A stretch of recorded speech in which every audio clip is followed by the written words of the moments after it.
Polk County Emergency Management is responsible for planning and coordinating actions to prepare, respond, and recover from natural or man-made disasters within Polk County. A new tool to keep the residents of Polk County safe is coming up on Polk Place.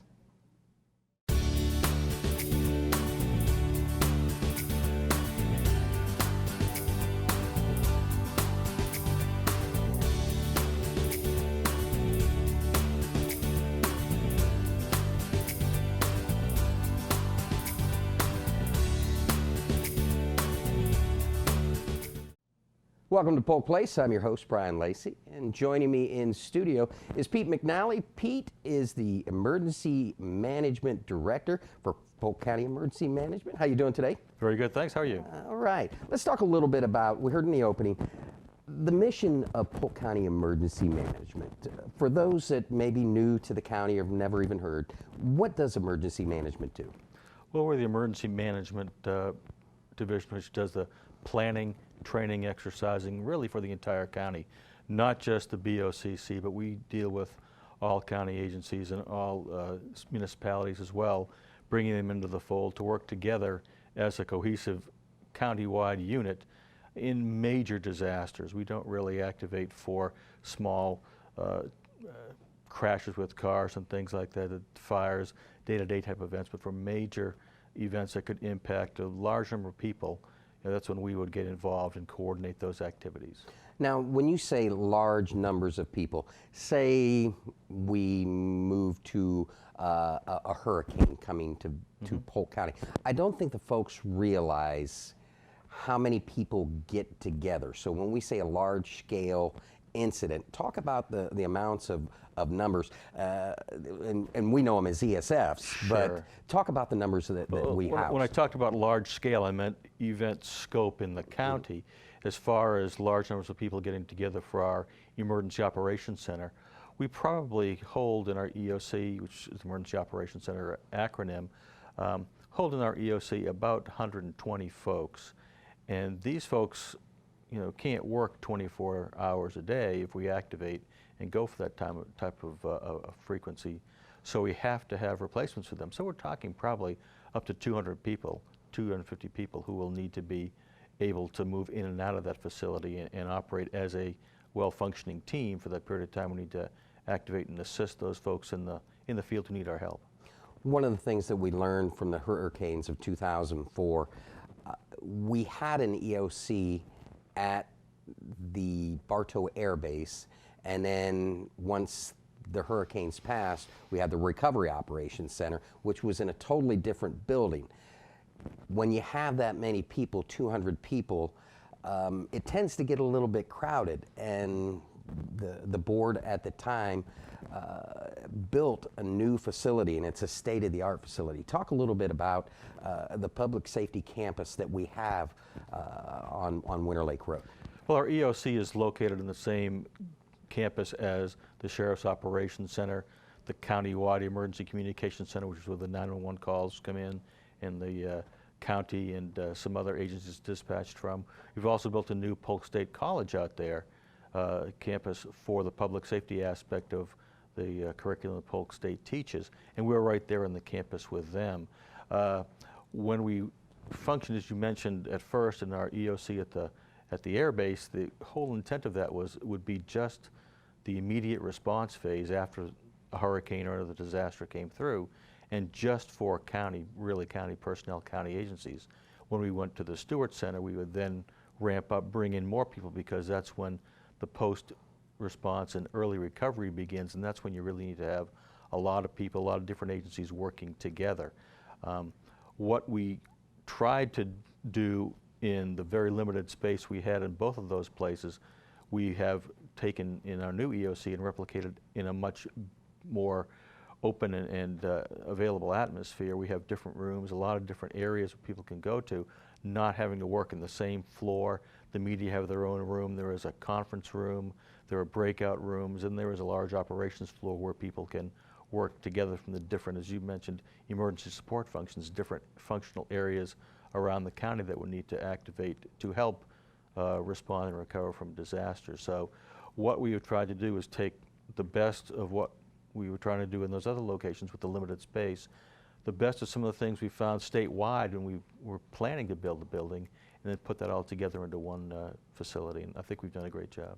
And I think the thing that the residents need to realize is you and your staff, when there are other emergencies, whether it be in the Southeast or even as far as New Jersey and New York, you guys were called and said, hey, listen, can you come in? Can you give us some guidance, some direction? Talk about the professionalism of your staff and how you can go to really anywhere and perform the mission even out of state. Sure. We're very lucky in this county to have several folks on our staff who are well grounded in emergency management and understand how things work and how we can adapt and need to work with other folks. And so that makes us valuable elsewhere. Again, the same thing as what would happen here and did happen here in 2004. When we were impacted, we reached out to other agencies to come in and help us. Most of it was local other county agencies in the vicinity to us. But again, we reached out to get assistance from them. Other places when they're impacted in major events like Katrina, like Sandy, and some other huge disasters, they will reach out in what they call the Emergency Management Compact, or EMAC I should say, and will reach out and ask for this kind of assistance from around the country. We also go through a lot of training, and that's one of the things we do in our EOC now, because we're not always activated every day of the year or frequently during the year. It's very, fortunately, very quiet emergency-wise. What we do there is we do a lot of training. We have classes on specific roles within different areas in what we call the Incident Command System, which is a nationwide system. So if we train in one area, we can take that expertise and apply it in other places across the country, which makes us very valuable as assistance groups to come in and just give those people in those other countries, other areas, I should say, a break when they've been working for 24/7 for 3 or 4 straight days. Give those folks a chance to get a break, bring in some expertise to help them as well, and it's a win-win scenario that happens all across the country. In the past few years and just recently, we've seen tornadoes move through at a surprising clip with little to no warning. And even though technology helps us to alert the people, there's still the importance of getting the word out. And you guys have a new tool that we're using within Polk County called Code Red. What exactly is Code Red? Code Red is an emergency notification system that will alert people.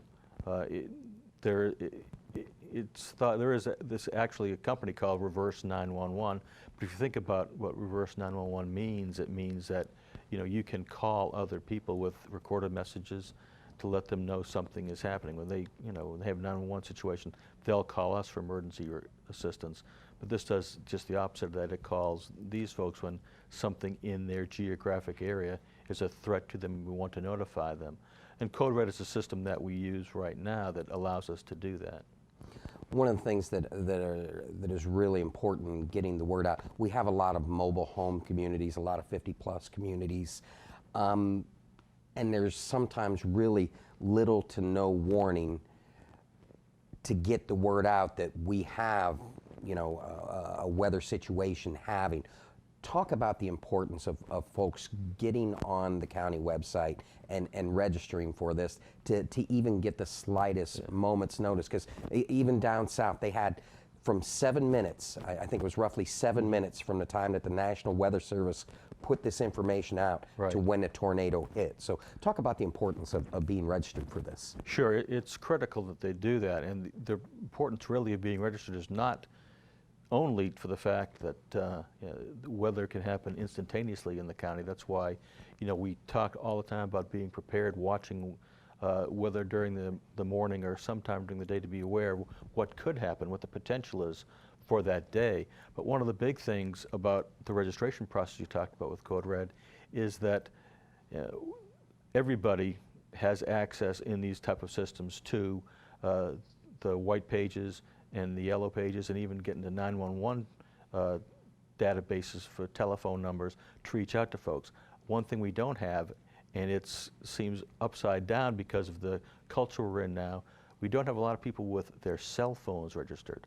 So it's very important that people get on to register, because right now in a lot of homes, the cell phone is the only means of communication. There's no hardline phone anymore that we have either on an unlisted number or the listed numbers.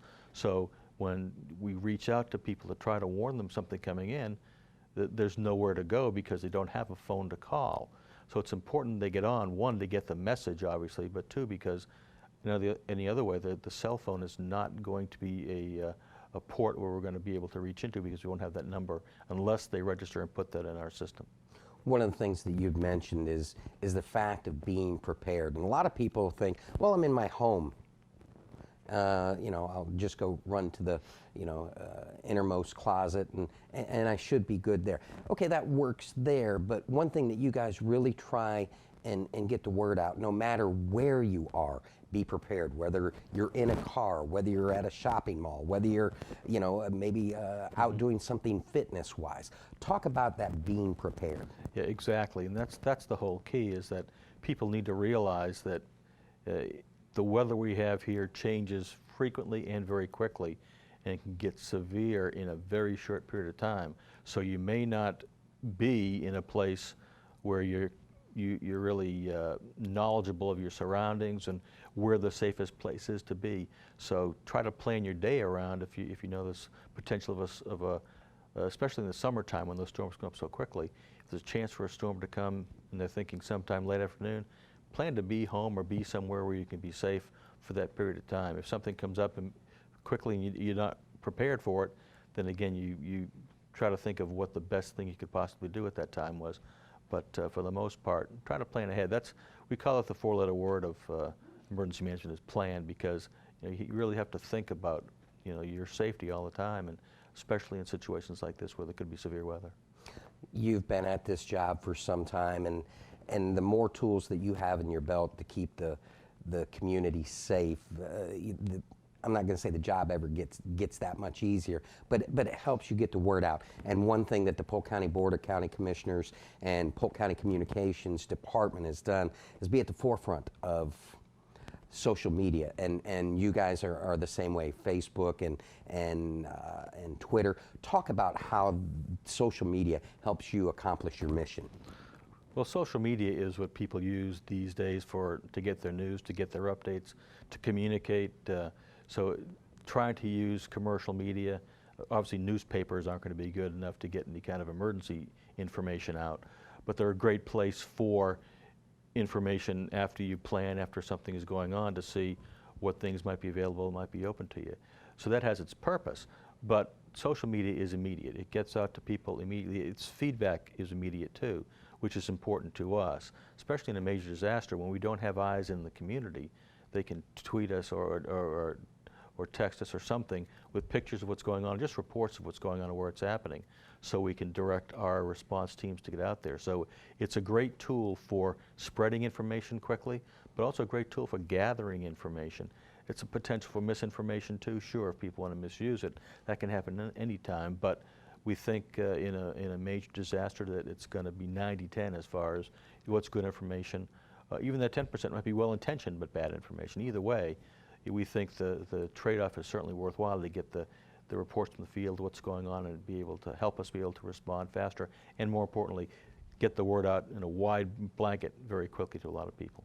Well, Pete, as usual, always a pleasure having you in, and love talking public safety. Thank you very much. My pleasure. Thanks, Brian. All right. Hey, the Code Red telephone notification system is used by the Board of County Commissioners and the Polk County Sheriff's Office to inform county residents about public safety threats and concerns. The system augments existing warning systems and media reports for the distribution of public safety information during situations which may affect the health, safety, and welfare of Polk County residents. Designated officials send out messages to telephone numbers and email addresses within a geographical area. When the message is sent, the system will notify you, giving specific information about the current announcement. To register your contact information, Residents should go online to Code Red at polk-county.net.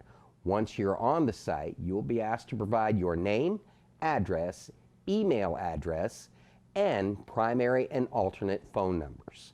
Make sure you get registered for Code Red.